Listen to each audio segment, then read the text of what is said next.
Muy buenas noches, amigos, amigas y amigues. Estamos en una oportunidad más de Charlando con Orgullo. Esta noche tenemos una sorpresa espectacular con nosotros.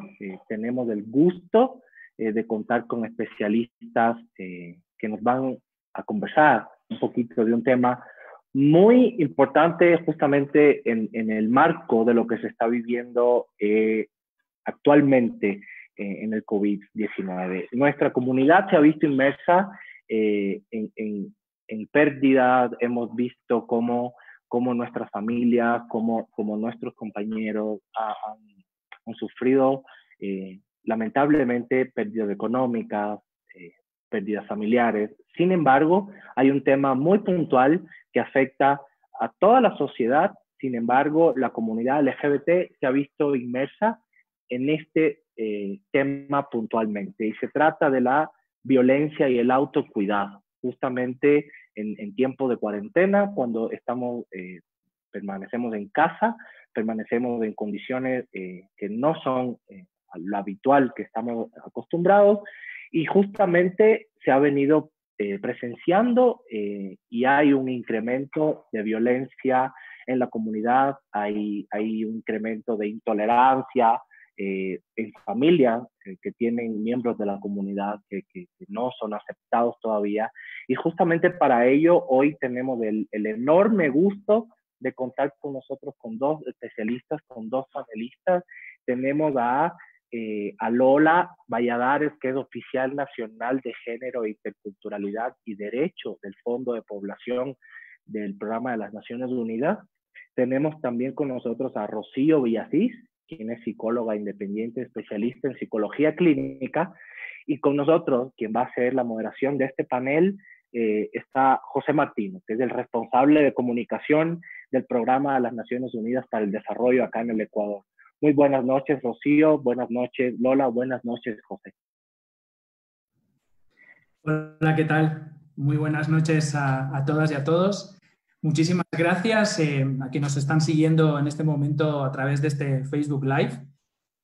Bueno, tal y como me han presentado, yo soy José Martino, soy responsable de comunicación del Programa de las Naciones Unidas para el Desarrollo, y la verdad es que estoy encantado de compartir este espacio con ustedes.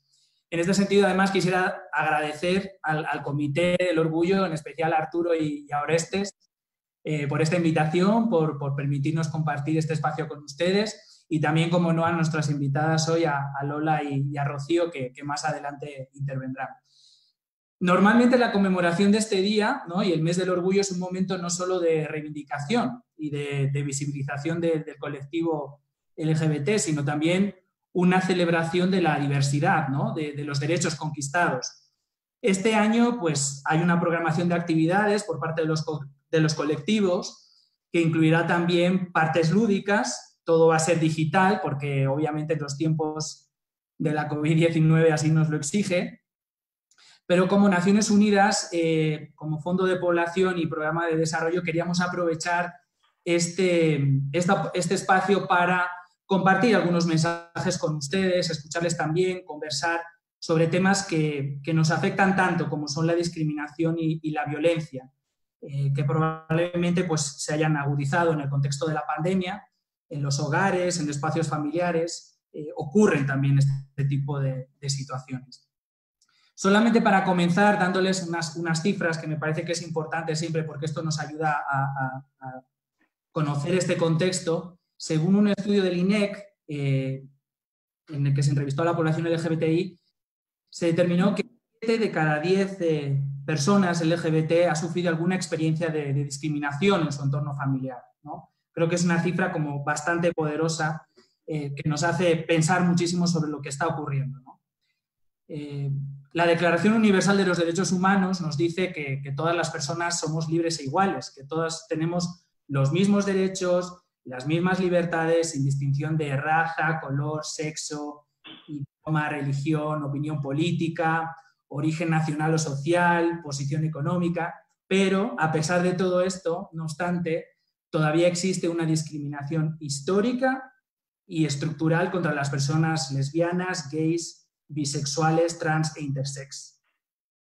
Tenemos una agenda de desarrollo mundial, de la cual también el Ecuador es parte, la Agenda 2030, que nos invita a no dejar a nadie atrás.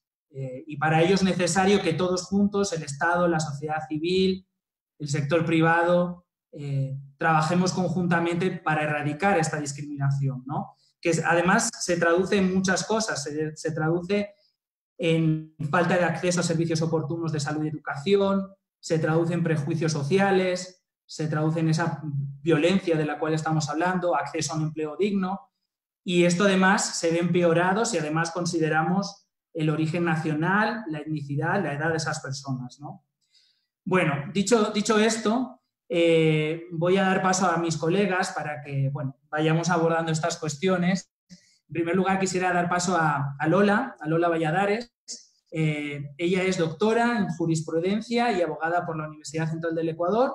Es máster en Ciencias Sociales, con mención en Género y Desarrollo por la Flax Ecuador, máster en Gerencia de Empresas por la Universidad de Cádiz en España, con amplísima experiencia en derechos humanos, de las mujeres, género, violencia basada en género, en contextos de desarrollo y emergencias, como las que estamos viviendo ahora, políticas públicas, gestión de proyectos. Ella ha desempeñado cargos técnicos y de asesoría, como consultorías también en organizaciones no gubernamentales. Ha sido docente en la Flax Ecuador, en la Andina, en el IAEM, ha hecho varias publicaciones sobre estos temas de experiencia. Y bueno, como le hemos presentado anteriormente, ella es oficial nacional de Género, Interculturalidad y Derechos Humanos del Fondo de Población de las Naciones Unidas. Con ella vamos a abordar cuáles son esos procedimientos operativos estándar, cómo actuamos ante esta problemática de la violencia basada en género y en concreto contra la población LGBTI, y también con un capítulo especial, una mirada hacia la movilidad humana, ¿no? Entonces, bueno, sin más, Lola, te doy paso para que hagas tu intervención. Bienvenida. Bueno, muchísimas gracias, José. Buenas noches a ti, a Rocío, a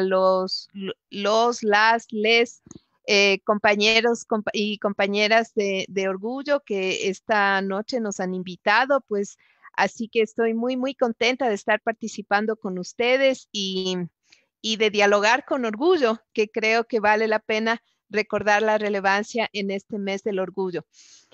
Como ya lo había dicho José, yo voy a compartir con ustedes el tema de los procedimientos operativos estándar para la prevención y la respuesta a las personas LGBTI en contextos de emergencia como los que estamos viviendo ahora mismo eh, como consecuencia de la pandemia del COVID.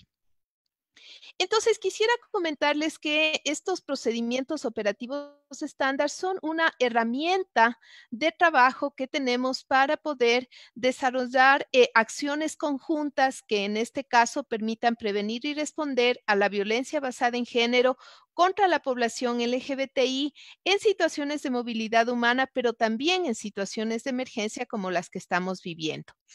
Esta herramienta la hemos desarrollado con la contribución de varias agencias del Sistema de Naciones Unidas, entre ellas el UNPA, ONU Mujeres y ACNUR, y hemos considerado importante desarrollar este tipo de instrumentos efectivamente dirigidos a la población LGBTI, porque consideramos que hay problemáticas, como ya lo había dicho José, que afectan particularmente y desproporcionadamente a la comunidad LGBTI y de ahí la necesidad de que podamos tener estos instrumentos específicos. Comentarles que estos procedimientos fueron desarrollados en consulta tanto con actores nacionales del Ecuador como con actores locales en las provincias de Tulcán, Lago Agrio, Huaquillas y Quito, lo que nos permite tener entonces una visión amplia de lo que sucede en el país con la finalidad de responder a este sector de la población. Entonces, voy a empezar yo revisando lo que es el concepto que estamos utilizando en este marco para la violencia basada en género. Entonces, de acuerdo con el Comité Humanitario YASC, la violencia basada en género es un término que designa todo acto lesivo perpetrado contra la voluntad de la persona. Es decir, es todo acto que dañe a la persona y que sea cometido en contra de su voluntad. No está de acuerdo con ese acto que se está cometiendo y que está basado en diferencias de carácter social, particularmente de género, entre hombres y mujeres. Y este tipo de actos comprenden, pues, todos una gama de situaciones que provocan daño o sufrimiento a nivel físico, sexual o psicológico, pero también las amenazas de que esos actos se cometan. Y también es importante reconocer que estos actos pueden cometerse tanto en espacios públicos como en espacios privados, familiares, domésticos, etcétera. Entonces, este es el concepto que tenemos y que estamos utilizando de violencia basada en género en este documento. Esta herramienta, entonces, de procedimientos operativos estándar, lo que busca es que todas las instituciones de la sociedad civil, gubernamentales, de la cooperación internacional, desarrollen este tipo de procedimientos unificados para poder atender casos específicos de violencia basada en género contra la comunidad LGBTI, de manera que existan, digamos, unos acuerdos comunes que garanticen sobre todo los derechos de las personas de la comunidad LGBTI y obviamente de las personas sobrevivientes de esta violencia basada en género. Entonces, empezamos con unas definiciones, vamos a ver los enfoques y principios rectores, los mecanismos de información y remisión, la responsabilidad de la asistencia, las responsabilidades de prevención y cómo se va a hacer el tema de la información a la comunidad y la recopilación de información relacionada con la implementación de estos procedimientos. ¿Cuáles son los enfoques? Ya lo había dicho José. El primer enfoque es el enfoque basado en derechos humanos.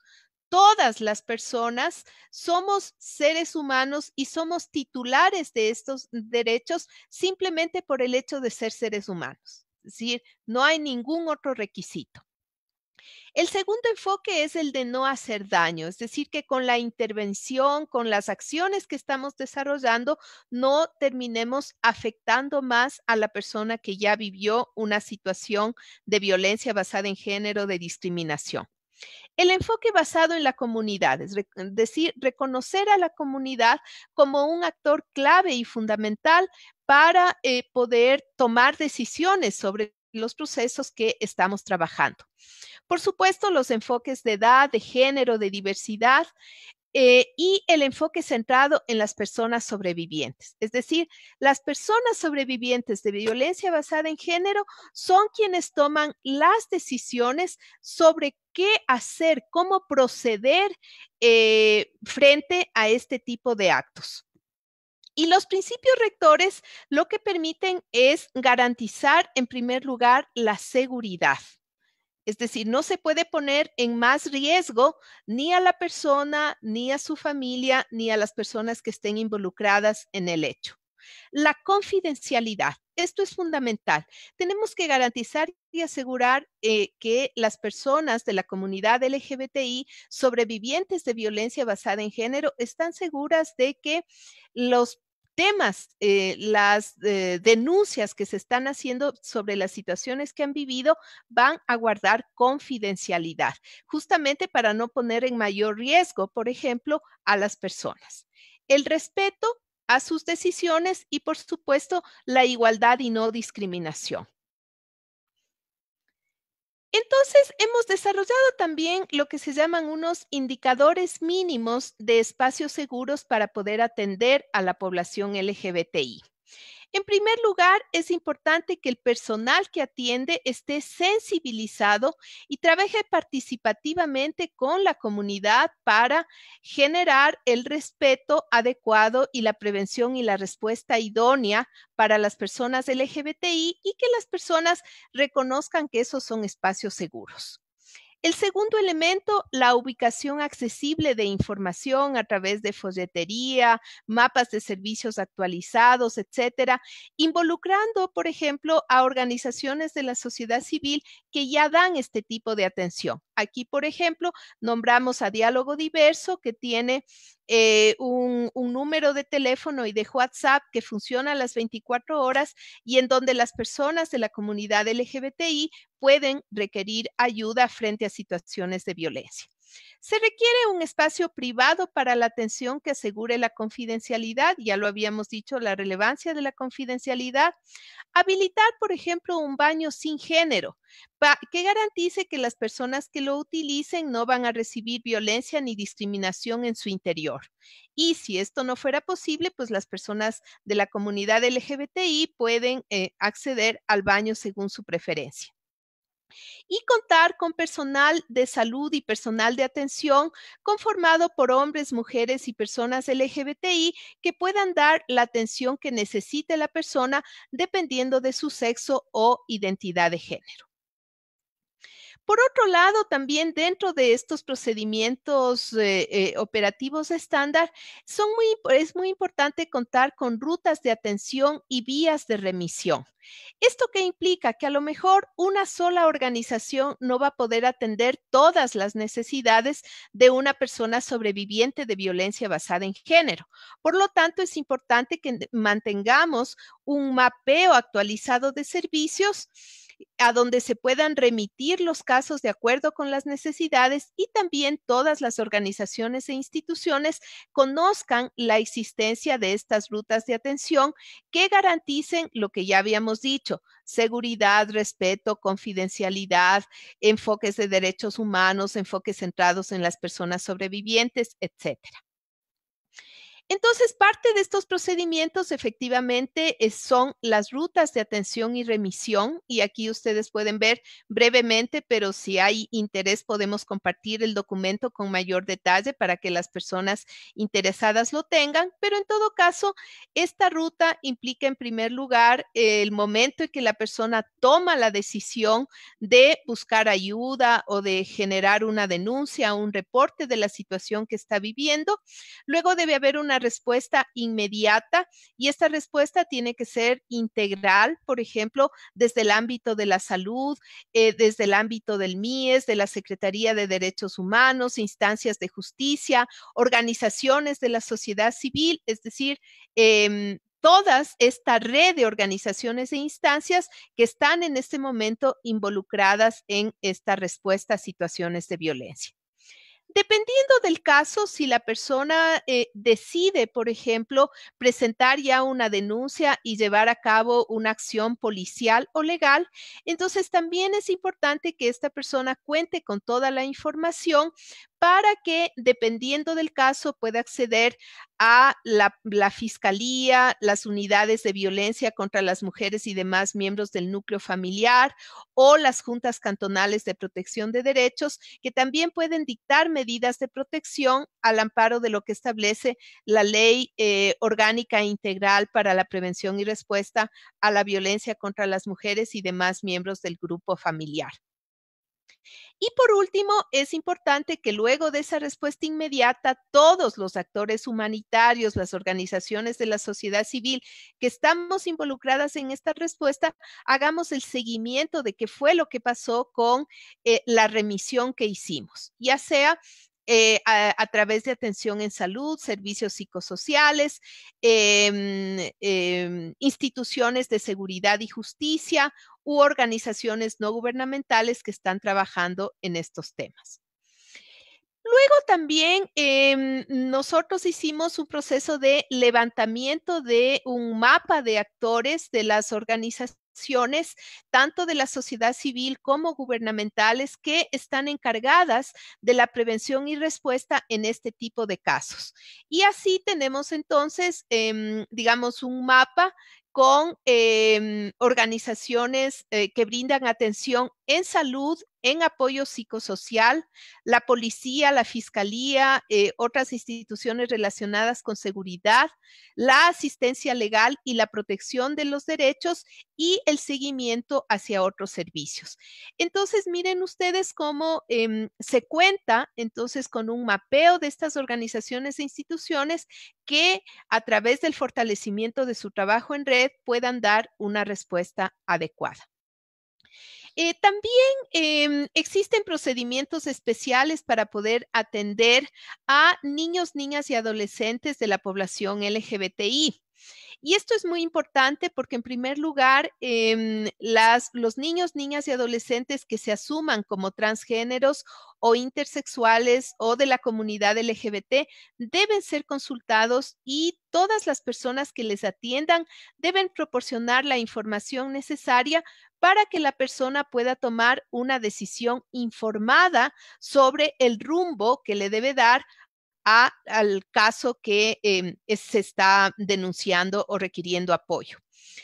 Es importante también decir que en cualquier procedimiento se tiene que aplicar el interés superior del niño, y esto tiene relación con el enfoque basado en las personas sobrevivientes. Es decir, las decisiones de las personas sobrevivientes son las decisiones que orientan todo el proceso que después se le pueda dar al caso.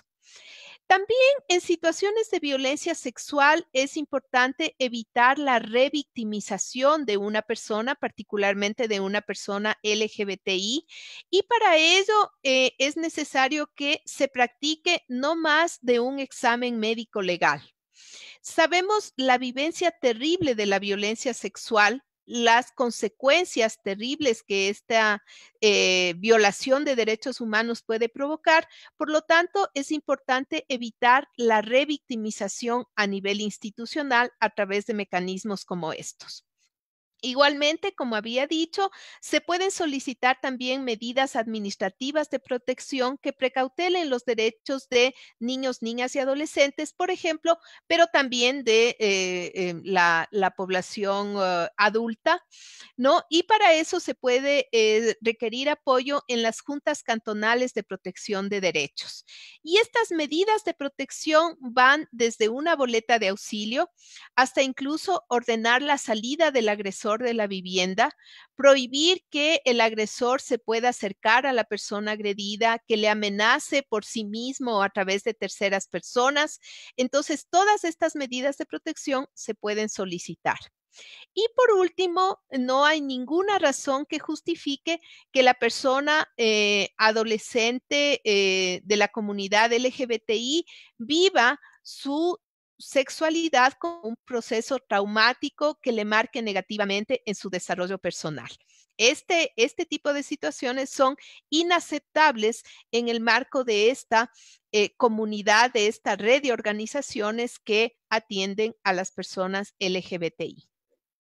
Igualmente, cuando se atienda a las personas LGBTI, pero particularmente a niños, niñas y adolescentes, es importante tener en cuenta los factores de riesgo adicionales que estas personas están viviendo.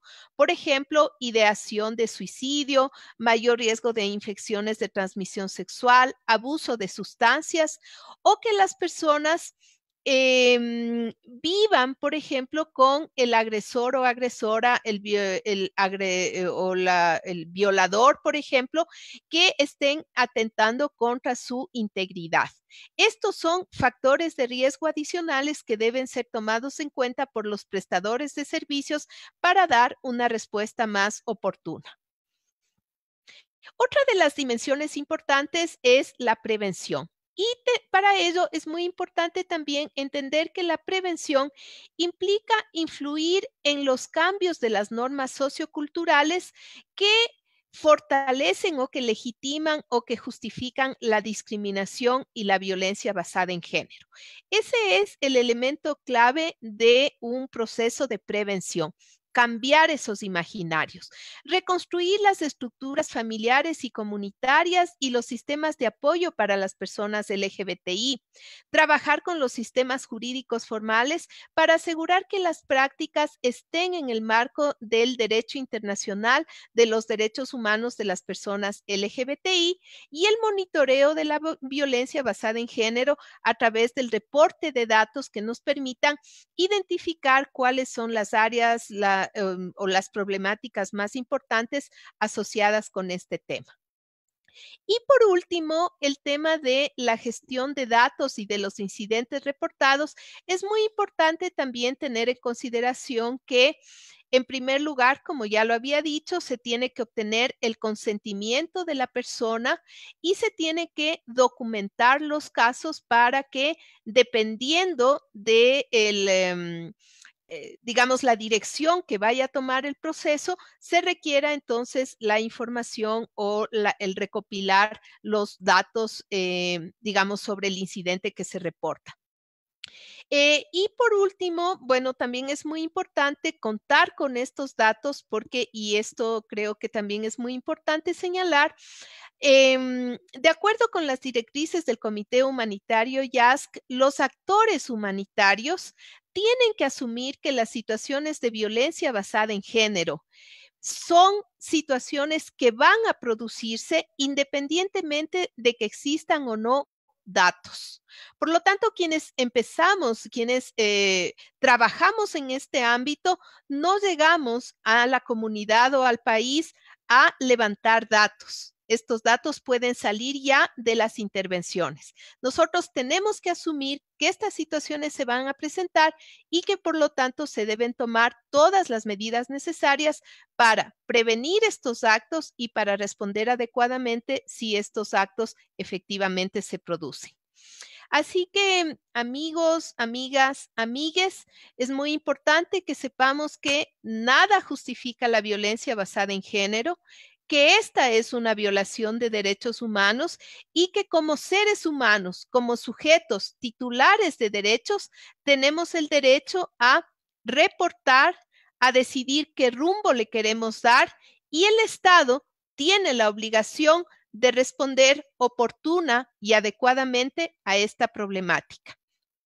Nada justifica la violencia. Frente a la violencia tenemos que empoderarnos, hablar y buscar ayuda. Muchísimas gracias por el diálogo con orgullo en esta noche. Adelante, José. Muchísimas gracias, Loli. Qué importantes son estas palabras que acabas de decir. Definitivamente tenemos que romper el silencio, ¿no? Tenemos que hablar y tenemos que reportar estos casos, estas situaciones. Entiendo que, sobre todo para las víctimas, para las personas que lo están sufriendo, pues es muchas veces muy difícil, ¿no? Y a veces es complicado para las víctimas encontrar esos canales de comunicación, ¿no? Pero yo creo que en ese sentido la comunidad es la que tiene que colaborar también, ¿no? Yo quisiera ahora dar paso a la compañera Rocío. Ya me están llegando algunas inquietudes en el Facebook, algunos comentarios, preguntas, pero creo que los podemos dejar más bien para la parte final. Entonces, bueno, quiero dar paso ahora a Rocío Villacís, Maita. Ella es psicóloga clínica, tecnóloga en emergencias médicas, especialista en derechos humanos, con experiencia en atención a crisis y emergencias. Ella ha trabajado en la respuesta humanitaria por casi 20 años, en especial en apoyo psicosocial, información en primeros auxilios psicológicos y sobre todo en acompañamiento en situaciones de vulnerabilidad. Actualmente pues trabaja como consultora independiente y amablemente pues ha aceptado esta invitación para estar hoy aquí con nosotros. Bueno, muchísimas. Bienvenida. Tu intervención va a versar básicamente en cuáles son esas recomendaciones, esos pasos para aquellas personas que, si en este momento nos están escuchando, pues que sepan cómo enfrentar una situación de violencia, de discriminación. Listo, muchísimas gracias y pues bueno, buenas noches para todos, todas y todes que están ya conectados con nosotros. Pues es un gusto también poder colaborar con el colectivo. Es importante porque no se suele visualizar justamente en temas de emergencias, de desastres. Es como que queda después, muchas veces relegados, y sobre todo en este tema de pandemia han habido varios sectores que no han sido visualizados o atendidos oportunamente. Entonces, el tema de violencia de género, en realidad, Loli ya lo ha topado bastante amplio y es de hecho una pequeña síntesis de todo lo que comprende el tema de violencia de género y que está enfocado también en estos temas. Ahora, si bien algo importante que había citado Loli es que dentro de una respuesta a emergencias, muchos de los actores humanitarios tienen algunas limitaciones justamente para dar respuesta a estos colectivos que se consideran como las minorías y que muchas veces no se sabe qué hacer, a pesar de que existen instrumentos nacionales e internacionales, sobre todo, que nos facilitan el hecho de poder guiar esta ayuda humanitaria o la ayuda en general frente a una situación como esta. Entonces, dentro de la pandemia también hemos visto algunas acciones en donde varios colectivos se han prestado para ayudar con números de teléfono, etcétera, en temas de violencia, aunque en general en nuestro medio existe el 911, que es como el que responde a estos llamados de auxilio. Sin embargo, por el tema de la pandemia se ha visto saturado por llamadas más bien dado por el COVID mismo, ¿no? Pero el tema de violencia, como ya ha sido reportado hasta hace unos días atrás por el director del ECO, es que estos llamados de emergencia por el tema de violencia han acrecentado muchísimo más que en tiempos regulares, ¿no? Entonces, ahora el poder hablar sobre las reacciones psicológicas que se pueden presentar ya frente a esto, no solo por el tema de la pandemia, sino a las situaciones que vive este colectivo es muy importante. Entonces, me va a permitir compartir una pequeña presentación que he preparado, que es como un resumen o pautas. Por supuesto, también entiendo que pueden haber preguntas que luego las podremos despejar. Sería importante también que nos puedan compartir, ¿no? Entonces, algunas pautas de autocuidado en el tema de salud mental frente a la pandemia es muy importante tomarlos en cuenta, ¿sí? Vamos a empezar el tema de la atención al colectivo, que son personas lesbianas, gays, bisexuales, transgénero e intersex. Hay que tomar en cuenta que el Ministerio de Salud Pública desde el 2016 ya publicó un protocolo de atención a este colectivo, ¿sí? Entonces, existe ya parámetros desde el tema de salud en general, de la salud integral, y que incluye un aspecto de salud mental para la atención, desde cómo deben ser llamados, de cómo pueden ser atendidos, para evitar estos sesgos justamente de discriminación o incluso de violencia contra las personas que se identifican, ¿no? Entonces, este protocolo ya hace referencia al tema de salud mental, a las condiciones que se ven expuestas la población, ¿sí? Hay factores de riesgo que, por supuesto, contribuyen al peligro de la salud mental, como son los confinamientos involuntarios o forzosos. Si bien el Ministerio de Salud Pública ha tenido un control sobre algunas clínicas que son para desintoxicación de consumo de alcohol, de drogas, etcétera, hay algunas que de forma clandestina están dedicadas a la deshomosexualización de las personas que se identifican como tal. Entonces, esto hace que se cree un pánico dentro del colectivo justamente por la desinformación. Estábamos conversando hace un momento, toda la información que nos llega ahora he visto con mucha curiosidad, y que esto ha acrecentado la violencia contra el colectivo. Se le asocia con el tema de la pedofilia. Entonces, hay mucha discusión sobre esto, hay demasiada información, y que ahora, frente a todas estas categorías que pueden tener, están más expuestos a la violencia, porque si bien la Organización Mundial de la Salud ya no la considera como una enfermedad que hace más de 30, 40 años atrás, o menos de 40 años, se catalogaba como una enfermedad mental el hecho de identificarse como homosexual.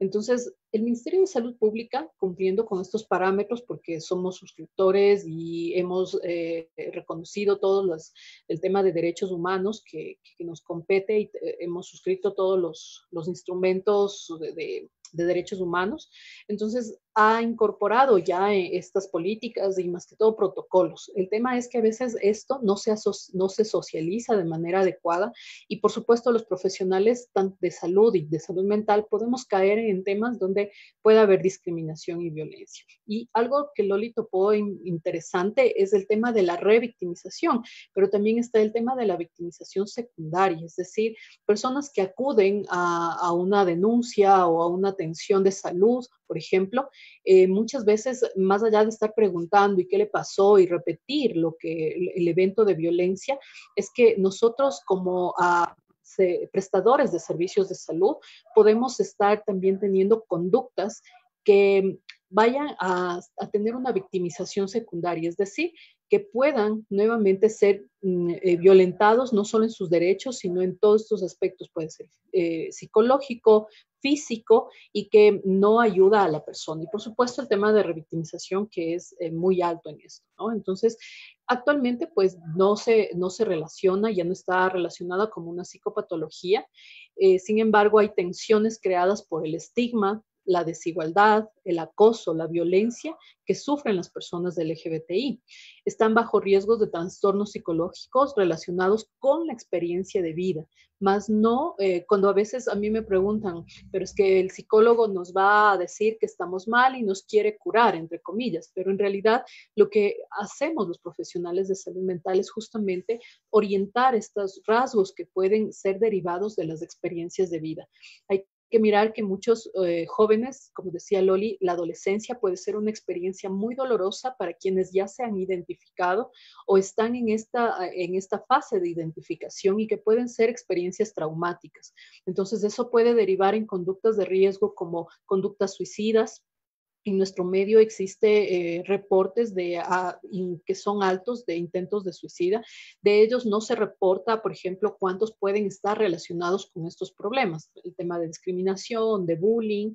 Entonces, estas experiencias de vida hacen que puedan derivar en algunos trastornos, alteraciones psicológicas, más no por la identificación, porque mucho se cree que la familia muchas veces al momento de conocer la identidad de su familiar pueden reaccionar con incertidumbre, con miedo. Muchos de ellos pueden decir, es que no quisiera que mi hijo o mi hija se enfrente a situaciones de violencia, que es lo que más preocupa, pero a veces la familia puede ser ese factor no de protección, sino más bien de riesgo, ¿no? Entonces, puede ser más bien que lo expulsen de la casa, que no lo reconozcan, que lo aíslen, o que incluso en muchas experiencias que he podido tener la oportunidad de leer en algunos documentos, porque al estudiar derechos humanos nosotros vimos algunos casos sobre el tema de violentación, pero el tema de reparación psicosocial para las personas que han sido violentadas en estos derechos es bastante complejo, ¿no? El pedir ayuda muchas veces es difícil por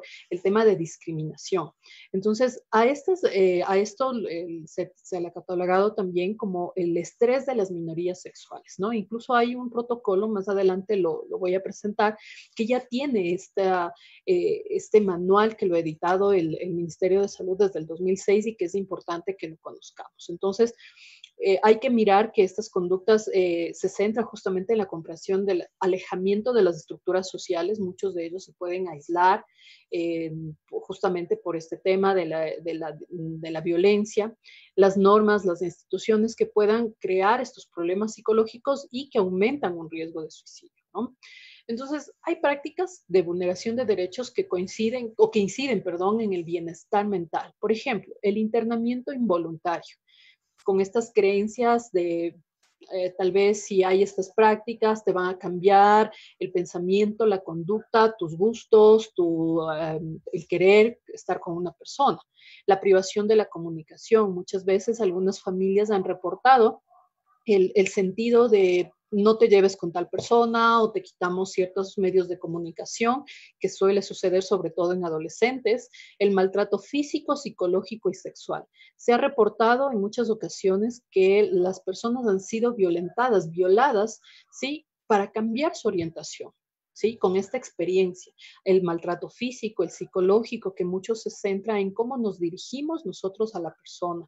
A veces algunas conductas normalizadas, como el decir eres tal persona, o ocupar ciertos términos, que a veces lo ocupamos en nuestra cotidianidad, pero que en realidad sugieren que son peyorativos al decir lloras como una niña, al decir entonces llorar como una niña o ser niña es malo, o pareces gay, es decir, lo gay es malo. Entonces, este tipo de comentarios que hacemos, por ejemplo, en una reunión social, en el ámbito laboral, puede ser un ámbito de que yo ya le agreda psicológicamente a una persona. Las irregularidades de los profesionales de la salud, he tenido la oportunidad, bueno, en mi práctica de atención prehospitalaria, yo me dediqué mucho tiempo al tema de de las emergencias, y ahí pude palpar el tema de cómo nosotros como prestadores de salud, muchas veces cuando desconocemos un tema, podemos caer en este tema de la no atención adecuada a las personas de la comunidad, ¿sí? Me ocurrió alguna vez que atendiendo en un bar donde iban personas gays, lesbianas, uno de mis compañeros no sabía cómo atenderle, cómo llamarle, a pesar de que la persona se identificó con un nombre, decía, me llamo, qué sé yo, María, y decía, pero es que en su cédula está distinto. Entonces había una tensión y por supuesto comprendía también yo en este sentido, cuando no se le respetaba su forma de identificarse, son las conductas de protección. Entonces también se portó agresiva, pero no más allá de justificar su agresividad, era que nosotros también comenzamos a mirarnos y ahora cómo le trato y ahora qué le digo. Entonces, eso también puede generar una resistencia en la atención. Entonces, muchos profesionales de la salud solo vemos el tema, por decir, biológico, es hombre, es mujer, entonces si yo no veo esto, entonces no te puedo tratar distinto, ¿no? Entonces, en este manual también indica cómo debemos referirnos a las personas para que no tengamos un tema de discriminación. El hacinamiento, muchas veces personas que han sido aisladas de su hogar o sacadas de su casa, pasan a vivir en situaciones que son precarias y pueden estar viviendo muchos en varios lugares en donde pueden ser hacinados. El trabajo forzado, sobre todo el tema sexual, algunos de ellos han sido forzados a trabajos sexuales para poder sustentar sus medios de vida. La falta de accesos a servicios de salud adecuados, el sometimiento de la voluntad y el internamiento por razones distintas al consumo de sustancias. Como decíamos, pueden haber todavía clínicas o existen clínicas clandestinas para este cambio de pensamiento, ¿no? Entonces, las reacciones frecuentes suelen ser el de miedo. ¿Qué me va a pasar si yo me enfrento a mi familia, si le digo? Y esto puede generar una angustia que al ser tan recurrente, bueno, el miedo es una reacción normal, natural del ser humano frente a algo desconocido. Entonces, si yo voy a hablar con mi familia que no sé cómo va a reaccionar porque tienen ciertas creencias religiosas o tienen cierta forma social de comportarse o algo, y que yo pueda decirle a mi familia qué es lo que pienso, qué es lo que me gusta a mí, es posible que reaccionemos con miedo, que es normal. Pero cuando esto es constante todo el tiempo, es posible que nosotros tengamos unas reacciones ya de ansiedad, como el hecho de sudoraciones, el miedo a enfrentarse a esta situación, angustia, conductas bastante defensivas, que es algo que vemos con frecuencia.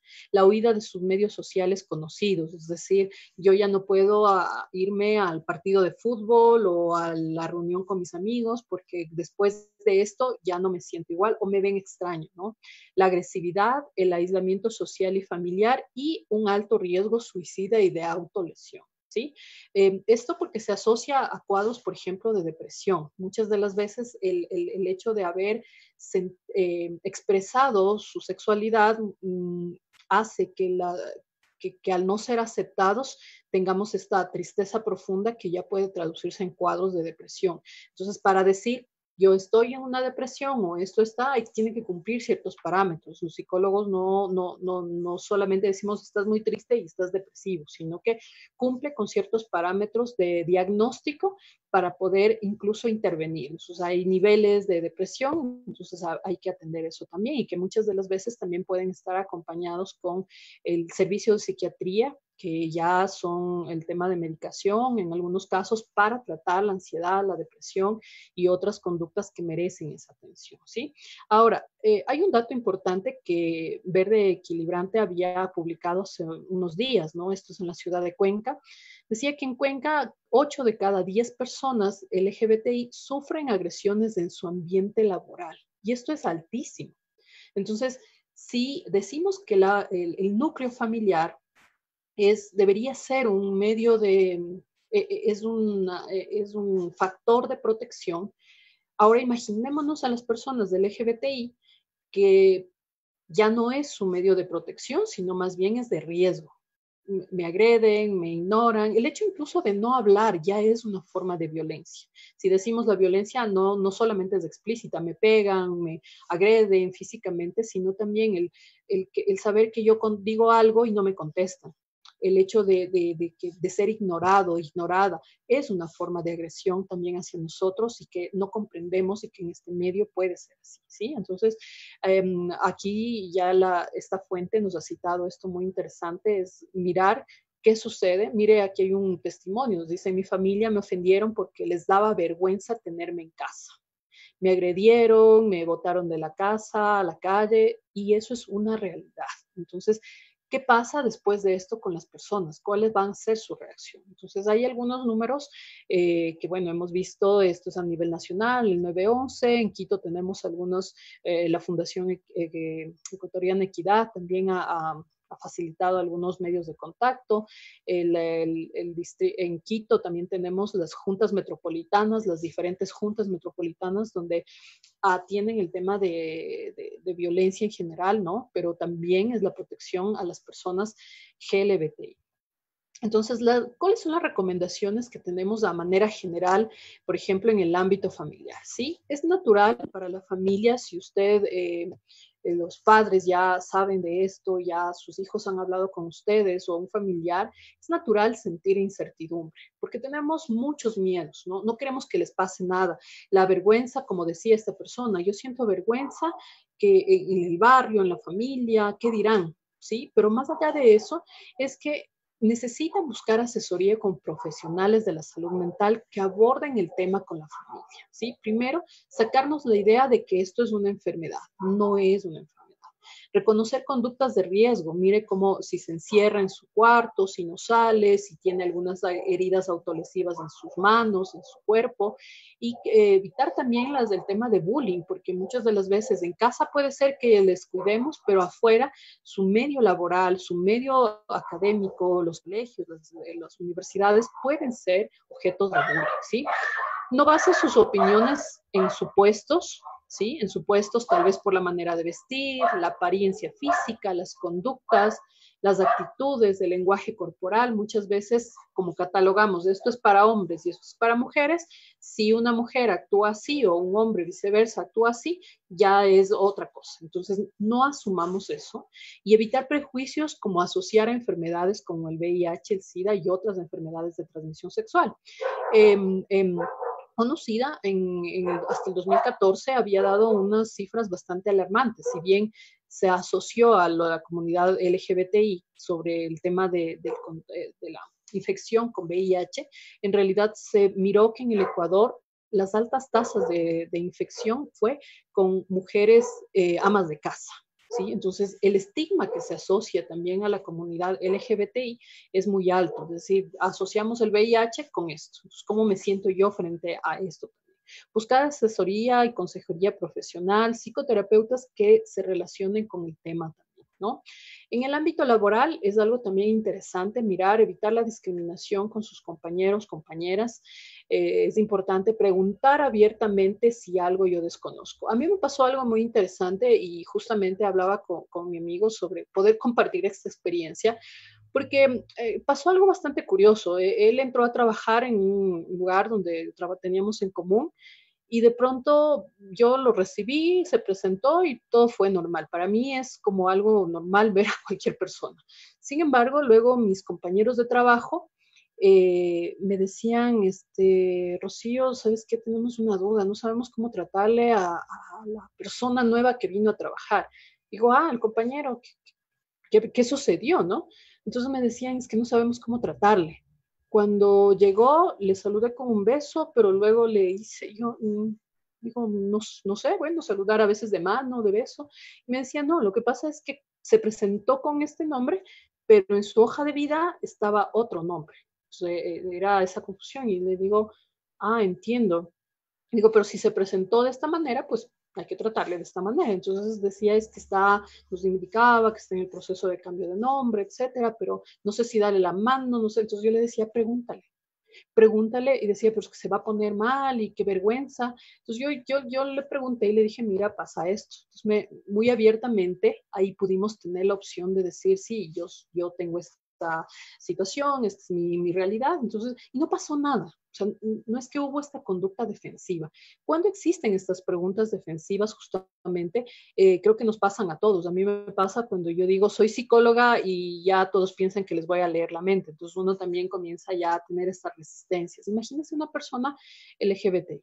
Entonces, no tenga miedo a preguntar, ni tampoco interprete o asuma una idea que usted cree que es. Entonces, no juzgue por prejuicios, busque asesoría en el área de talento humano, desarrollo humano, en el servicio de salud ocupacional, que se trata temas de violencia. Recuerde que en las empresas públicas, privadas, hay un área de prevención de la violencia y esto incluye los colectivos GLBTI, ¿no?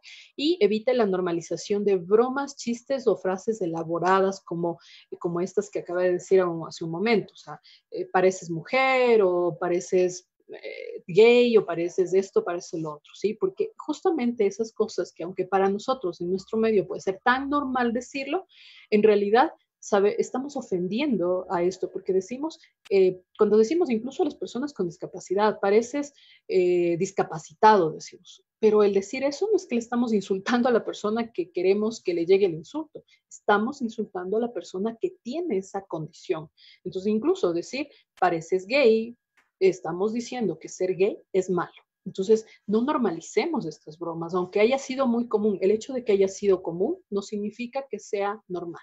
¿Sí? Entonces es importante. Y por supuesto en el ámbito social y académico, evitar también normalizar conductas heteronormativas que tenemos en nuestro medio, ¿no? El decir esto es para hombres, para mujeres, profesiones, todavía lamentablemente en nuestro medio existe la creencia de que hay profesiones para hombres y profesiones para mujeres.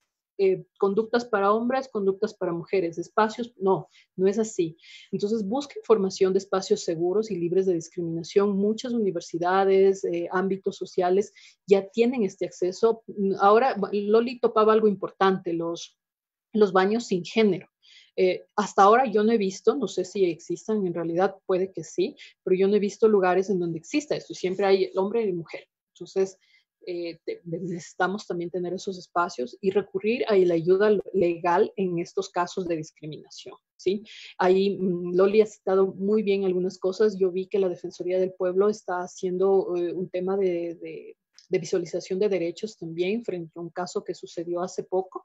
Entonces sería muy importante que también podamos tener estos espacios donde podamos generar los espacios también para reparación psicosocial de personas que han sido parte de un tema de violencia, porque no existe completamente un tema de reparación, lamentablemente en nuestros espacios legales es súper complicado. Sin embargo, hay que buscar ayuda, digamos, de manera privada, espacios de psicoterapia, espacios no para recuperar a la persona, sino más bien para restaurar sus derechos y que en esto pueda gozar de una estabilidad de bienestar. Un tema de violencia es muy difícil de recuperación, sin embargo, no es imposible.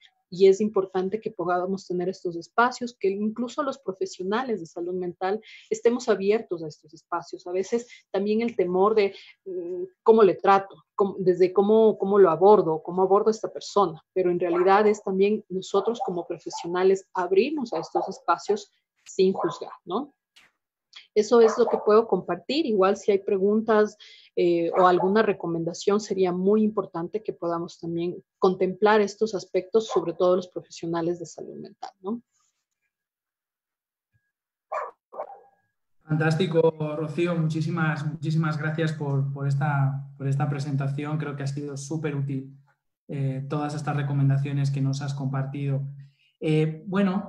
Por hacerme un poco eco de lo que está ocurriendo ahora en las redes, ¿no? Estoy viendo los comentarios que nos está haciendo la audiencia en las redes sociales y bueno, una de las mayores inquietudes es este tema que bueno, ya lo hemos estado abordando ahora, que es el entorno familiar, ¿no? Qué difícil es para las personas LGBTI cuando están en un entorno familiar que para nada es favorable, ¿no? Ese entorno que tendría que ser un espacio de protección, un espacio de confianza, de cariño, finalmente se puede convertir en un infierno realmente. Entonces, aquí una de las preguntas que se hacían era si existen grupos de apoyo también de papás y mamás. No sé si ustedes conocen alguna de estas experiencias, porque sí, definitivamente hay muchas veces que estos padres y madres, pues por temas educacionales, culturales, religiosos, quizás no entienden qué es lo que le está pasando a su hijo, a su hija, ¿no? Entonces yo no sé si Loli, Rocío conocen alguna experiencia, algún grupo de papás, de mamás que puedan de alguna manera ayudar precisamente a explicar estas situaciones y a que esas familias de alguna manera no se sientan tan solas en ese proceso. No sé si Bueno, Rocío quieren responder. sí, bueno, en realidad personalmente no conozco que sea para padres. Sin embargo, hay algunas, hubo una experiencia en tema de Cruz Roja Ecuatoriana, tiene los grupos de apoyo mutuo, que son los GAM, que están destinados principalmente para el tema de VIH-Sida. Sin embargo, hay una temática porque se relacionan con varias instituciones que manejan el tema de diversidades y que se ha hecho más bien grupos de apoyo con la comunidad. Sí, con la comunidad como tal. Con padres sería un espacio interesante el que se pueda compartir en realidad, el poder comprender, ¿no? Porque lo más difícil para los padres, no en una generalidad, pero sí lo más difícil es poder aceptar la realidad que tienen. Tal vez no es la generalidad en mi familia, esto no lo esperaba, que son como las frases más comunes que suelen tener, pero que el hecho de aceptación, ¿sí? Entonces hay un proceso que tiene el ser humano, como el aceptar el proceso, el poder pasar, el que pueda convivir con nosotros, tiene un proceso. Entonces sería interesante el que podamos conocer espacios que tal vez las mismas organizaciones puedan abrir, no solo a la persona que ha decidido. Alguien mencionaba que no necesariamente debemos usar esta frase de salir del closet, sino que más bien es solamente visualizarse, porque no es, si bien han estado escondidas estas personas, pero no es el hecho de salgo de un lugar, sino quiero ahora vivir a plenitud lo que soy. Entonces, ahora muchos artistas, hace poco un artista español expresó su tema de sexualidad y fue un boom porque recibió desde felicitaciones hasta cosas muy agresivas. Entonces, cómo se trabaja con la familia este aspecto? Muchos consideran incluso que puede ser una moda, dicen, no, ya le va a pasar, porque también es una reacción de negación. Esto no está pasando con mi familia, o esto no está pasando con mi familiar o mi hijo. Entonces es normal que sintamos esta negación. Entonces sería importante tener un grupo de apoyo para padres. No sé, Loli, tal vez en tu experiencia hay estos grupos. Sí, muchísimas gracias. En realidad coincido con Rocío, no conozco una experiencia específica para padres y madres. Sin embargo, quisiera retomar justo lo que había dicho Rocío, es decir, la importancia, por ejemplo, de contar con estos espacios y quizás ahí, digamos, acudir un poco nuevamente a lo que establece nuestra propia Constitución ecuatoriana, que es una de las más avanzadas en materia del reconocimiento de derechos sexuales y derechos reproductivos. Por ejemplo, la Constitución del país claramente prohíbe la discriminación en contra de cualquier persona por su sexo, orientación sexual e identidad de género. Entonces, esta, por ejemplo, es una base muy clara eh, para argumentar incluso eventualmente en el ámbito familiar sobre el hecho de que nada justifica la discriminación. Y por otro lado, también un avance importante en el nivel constitucional es el hecho de que el Ecuador reconoce que existen diversidad, pluralidad de familias. Y dentro de esta pluralidad y diversidad de familias, por supuesto, están también las familias del mismo sexo. Más allá de los debates que han habido en relación a leyes secundarias sobre el tema de la no adopción o el no matrimonio, ahora el matrimonio, etcétera, pero de todas maneras, esta también es una norma constitucional.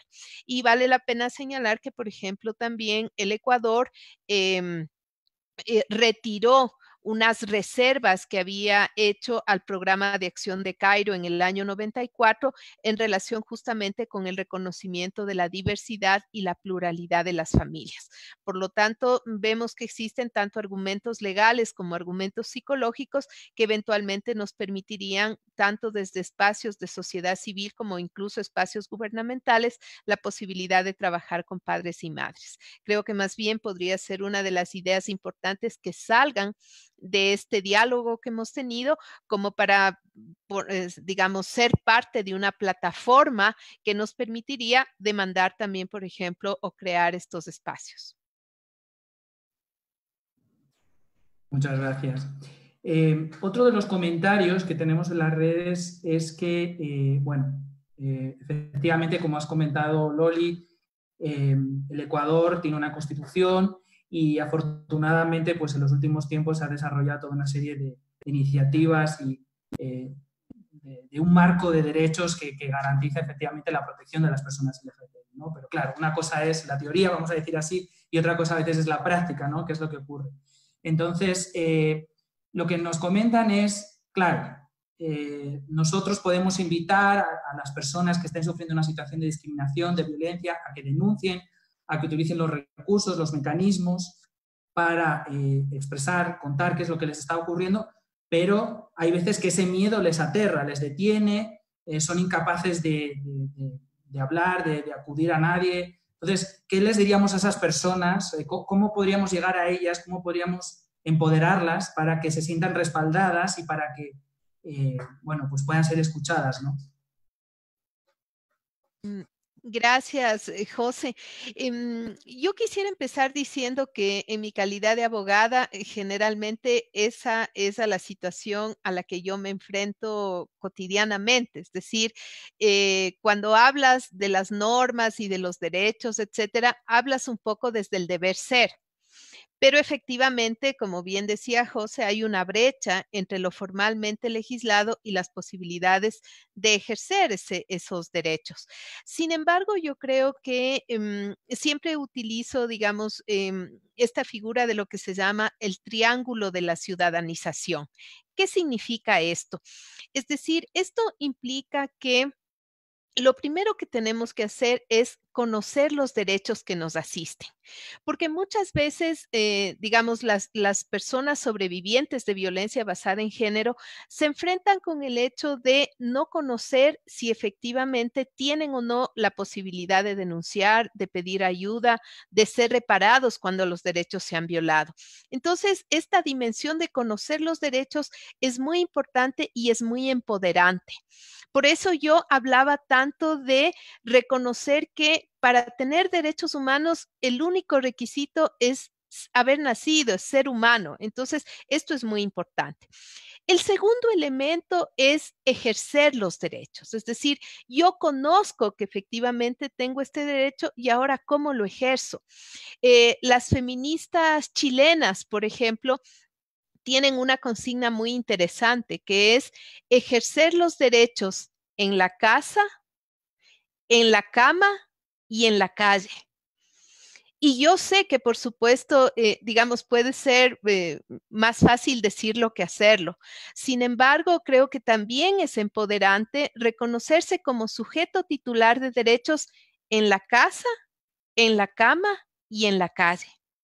Y la tercera dimensión de este famoso triángulo es la exigibilidad de los derechos. Entonces, una vez que yo conozco mis derechos, ejerzo mis derechos, también tengo la posibilidad de exigir que el Estado, que las instancias de justicia, por ejemplo, me reparen, me respondan, me hagan justicia cuando mis derechos han sido violados. Y yo reconozco que los procesos pueden ser difíciles, tortuosos, costosos incluso, que van a demandar tiempo, etcétera. Reconozco plenamente, pero en realidad lo que reconozco también es que definitivamente no hay otra manera sino haciendo ejercicios de exigibilidad.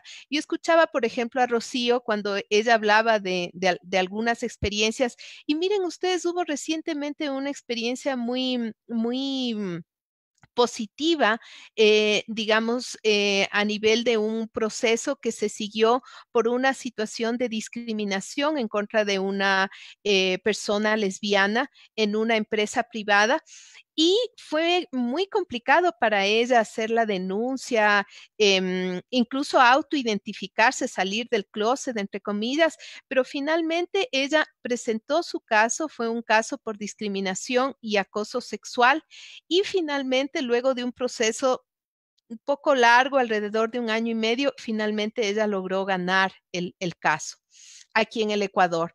Hay casos, por ejemplo, que han ido incluso ante la Corte Interamericana de Derechos Humanos, y eso es muy importante que también lo tengamos en cuenta, porque si es que no te hacen justicia en tu país, en nuestro caso, el Ecuador pertenece al Sistema Interamericano de Derechos Humanos e incluso se puede ir ante estas cortes internacionales. Así que, José, en realidad no tenemos la respuesta más fácil, pero yo creo que quizás si podemos terminar con algo es con eso, o sea, empoderarnos, conocer los derechos, ejercerlos y exigirlos en la casa, en la cama y en la calle. Por ahí. Fantástico, muchas gracias. No sé si, Rocío, quieres complementar un poquito parte de lo que haya dicho Loli. Sí, mira, es que es muy interesante y sería una excelente idea de poder trabajar desde los colectivos o incluso desde la sociedad civil. En realidad no necesito yo identificarme como tal para decir, yo quiero hacer esto por el colectivo. Basta ser empático, porque creo que eso nos falta en la sociedad, el ser empático. No necesito que a mí me pase esta situación, sino ponerme como si yo fuera él. No ponerme en el zapato del otro, porque en realidad es difícil ponerse en los zapatos del otro, sino más bien cómo me sentiría si yo fuera esa persona. Hay mucha falta de empatía, entonces a mí ahora se me viene a la mente como, bueno, si no hay estos espacios, podemos crearlos para las personas que no sé cómo se sientan, pero las he visto cuando vienen a consulta, cuando me dicen esto. El tema de reparación de derechos es muy fuerte en nuestro país, porque claro, somos un país en donde hemos suscrito y hemos ratificado todos los instrumentos de derechos, pero en temas de práctica como tal, hay muchas de las cosas que no se los pone en práctica. Entonces, el crear estos espacios, para mí sería muy interesante el tener un grupo de apoyo para padres, porque sé que hay colectivos que se dedican al hecho de las personas que ya se identifican, pero ¿qué pasa con la familia en general? Más que el padre es la familia, el hermano, el primo, el que tal vez ahora sé que el hacer esta broma está mal, pero no sabía que te sentías así. Entonces también el poder tener estos espacios para la familia, para compartir, porque también ahora uno de los datos que da el INEC es que el tema de violencia es más fuerte en zonas rurales, ¿no? Por el tema de creencias, de prácticas sociales, culturales, entonces es mucho más fuerte en el ámbito rural. Entonces nuestro accionar es no que la gente se adapte a nuestras intervenciones, sino nuestras intervenciones desde el apoyo psicosocial, desde el tema de intervención psicológica, deben estar adaptadas también a la cultura para no ser invasivos y respetar el tema de las creencias, pero también con el respeto a las diversidades. Sí, definitivamente qué importante es en ese sentido pues la empatía, como tú decías, Rocío, ¿no? Ponerte en los zapatos de la otra persona y pensar pensar por la situación por la que está pasando, ¿no? Quizás en este momento de la pandemia, por todo lo que estamos pasando todos y todas, la incertidumbre por este tema de la enfermedad, el parón económico, laboral, sería bueno que en ese sentido, pues quizás ese sentimiento de solidaridad y empatía pues se fortaleciera, ¿no? Y nos diéramos cuenta de que realmente a través de ese camino es donde podemos encontrar soluciones para todos, ¿no? Una de las inquietudes precisamente que más nos han compartido aquí en el chat es precisamente este tema de cómo todavía existe en el país, a pesar de todos estos cambios, este progreso, todavía en estructuras tan fuertes, ¿no? A nivel cultural, que se normalizan pues a través de esos chistecitos, ¿no? En el lugar de trabajo, entre los amigos, y a lo mejor no nos damos cuenta de que tenemos una persona al lado a la cual le estamos haciendo daño, ¿no? Entonces, no sé qué recomendaciones ustedes darían a las personas en general, precisamente como para ser nosotros, ¿no? Cada persona un puente, ¿no? Un puente que ayuden a esas personas a conectarse, a no quedarse aisladas. Cuando se habla muchas veces de violencia de género, de violencia específica contra las mujeres, se habla precisamente de que todos seamos voz y denunciemos estas situaciones, ¿no? Pero invitemos también efectivamente a que hagamos lo mismo con las personas LGBTI, ¿no? Entonces, no sé qué podríamos recomendar a la comunidad en general como para romper el silencio. Sí, mira, efectivamente, cuando pensamos en estos temas, vale la pena pensarlos en dos niveles. Es decir, hemos hablado de el empoderamiento, el ejercicio de los derechos en el nivel individual, pero ¿qué pasa en el nivel comunitario, en el nivel societario? Y creo que ahí también es muy importante justo retomar lo que habíamos visto en los procedimientos operativos estándar en relación con el tema de la prevención. Creo que en nuestro país le quedamos debiendo un poco al tema de la prevención. Es decir, sí son importantes las diferentes acciones que se han dado, han habido campañas, etcétera, pero me parece que es muy importante tener en cuenta que la prevención implica el desarrollar acciones que nos permitan cambiar los imaginarios, cambiar las prácticas, cambiar los patrones socioculturales que siguen legitimando y siguen justificando a través, por ejemplo, de estos chistes, de estas burlas, de esta naturalización de la discriminación, de la heteronormatividad, de la violencia basada en género, y entonces que nos siguen haciendo pensar que el ser una persona LGBTI implica que tienes menos valía o que puedes prácticamente discriminar a esa persona o puedes ejercer violencia contra esa persona de manera impune. Entonces, creo que es muy importante desde lo comunitario y desde lo societal trabajar en procesos de prevención de violencia y discriminación orientados, pero a eso, al cambio de esos patrones socioculturales. Y por otro lado, me parece también que es muy importante, hablando desde el derecho, conjugar eso también con el posicionamiento de que este tipo de acciones pueden también constituir delitos y crímenes de odio que pueden ser sancionados penalmente. Y creo que ese es uno de los elementos pedagógicos del derecho penal. Es decir, el Código Orgánico Integral Penal contempla, es el cúmulo de todas las acciones que la sociedad considera como negativas y que por eso deben ser sancionadas. Y ahí la importancia pedagógica de que en el Código Penal se consideren estas formas de discriminación como crímenes de odio, como delitos que requieren una sanción penal. Así que pongamos lo uno y pongamos lo otro. A la sociedad hay que educarla y utilicemos la matriz pedagógica también del derecho penal. A lo mejor puedo sonar demasiado sancionatoria o algo, pero me parece que hay momentos en los cuales tenemos que unir lo uno con lo otro. Cambio. Sí, yo estoy totalmente de acuerdo. Cuando estamos hablando además de derechos humanos y son vulnerados, pues evidentemente creo que tiene que haber consecuencias, ¿no? En ese sentido, y creo que sí que es bueno reconocerlo y contarlo, ¿no? Rocío, no sé si quieres comentar algo más.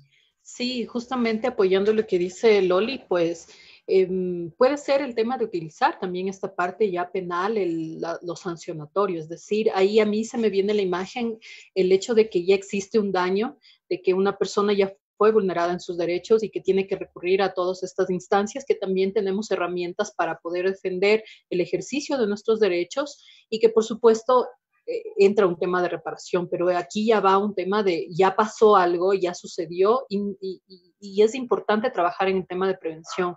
Concuerdo mucho con la situación de poder educar a la comunidad en general, a la sociedad. Hay colectivos de mujeres, de hombres.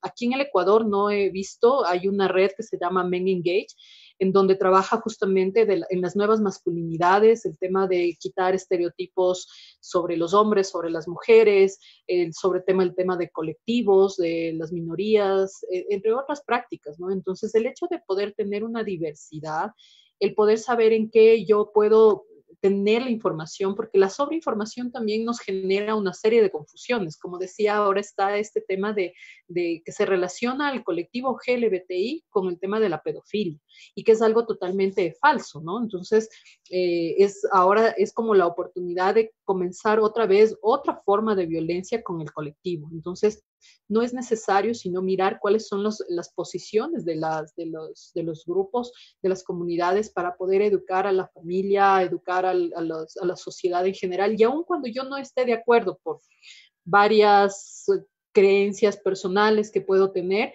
eso no me da derecho a violentar a una persona. Entonces, desde la educación, realmente es lo que hay que trabajar mucho en temas de prevención para no llegar a estas instancias de tengo que recurrir a todo esto, incluso afuera, a sistemas internacionales, para que se reparen mis derechos. Entonces, también concuerdo muchísimo con esto de también conocer mis derechos. Muchos de nosotros, y a veces me incluyo porque a veces cada vez uno está descubriendo, mira, yo tengo derecho a esto, pero si yo no conozco eso, es imposible también que yo pueda ejercer un derecho, ¿no? Entonces, a veces creo, no es así, entonces estoy mal y sigo en una conducta errática frente a eso. Entonces, y normalizamos la violencia. Lamentablemente, el tema de violencia de género, basada en género, es muy fuerte todavía en nuestro medio y que es importante trabajar en temas de prevención.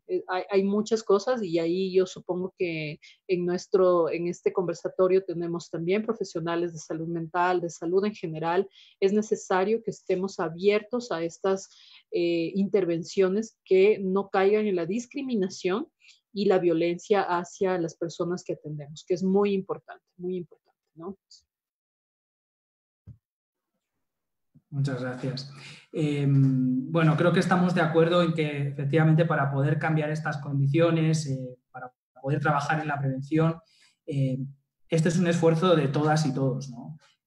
Desde las instituciones públicas, los colectivos, la sociedad civil, la cooperación internacional, todos los actores. Pero hay un gran problema y es que a veces hay incluso falta de información, ¿no? Para poder visibilizar lo que está ocurriendo. Sabemos que hay determinados esfuerzos que se están realizando para tener una medición estadística, ¿no? Y que eso nos permite efectivamente tomar decisiones. Yo no sé si Loli y Rocío nos pueden contar un poquito, si están al tanto de cuáles son esas herramientas o esos instrumentos que están permitiendo de alguna manera hilar un poquito más fino, ¿no? O sea, poder tener esas evidencias para efectivamente seguir trabajando en política pública y seguir mejorando las condiciones de vida de las personas LGBT. Sí, bueno, me parece muy importante rescatar desde la institucionalidad del Estado el Consejo Nacional de Igualdad de Género, que trabaja precisamente no solo por los derechos de las mujeres en particular, pero también de la comunidad LGBTI. Y creo que, digamos, es muy importante en ese marco. Por ejemplo, recientemente el Consejo de Igualdad de Género adoptó la Agenda Nacional de Derechos de las Mujeres y Personas LGBTI, en donde se hace un análisis previo de cada uno de los derechos y las situaciones que están afectando el ejercicio y la exigibilidad de esos derechos. Entonces, creo que en términos de política pública, la agenda es un instrumento muy importante que orienta las diferentes políticas, acciones e intervenciones que tiene que desarrollar el Estado. Por otro lado, ya lo decías tú y lo decía Rocío, digamos, ha habido esfuerzos del INEC también por generar información específica en relación con la situación de las personas LGBTI y por supuesto también ha habido esfuerzos desde las organizaciones de la sociedad civil. Varias organizaciones en las que están trabajando por los derechos de la comunidad LGBTI, en donde han hecho estudios específicos que han visibilizado situaciones de violencia, de discriminación, etcétera, y que creo que efectivamente vale la pena, digamos, tener en cuenta. El Consejo Nacional de Igualdad de Género entiendo que también tiene un repositorio muy interesante en relación con estos temas. Y por último, también desde la academia creo que se han hecho esfuerzos interesantes, particularmente Flaxo. Tiene también un repositorio de tesis de maestría y de doctorado en donde se han analizado estos temas. Entonces creo que existe información a la cual se puede acudir y existen políticas públicas específicas también con el tema.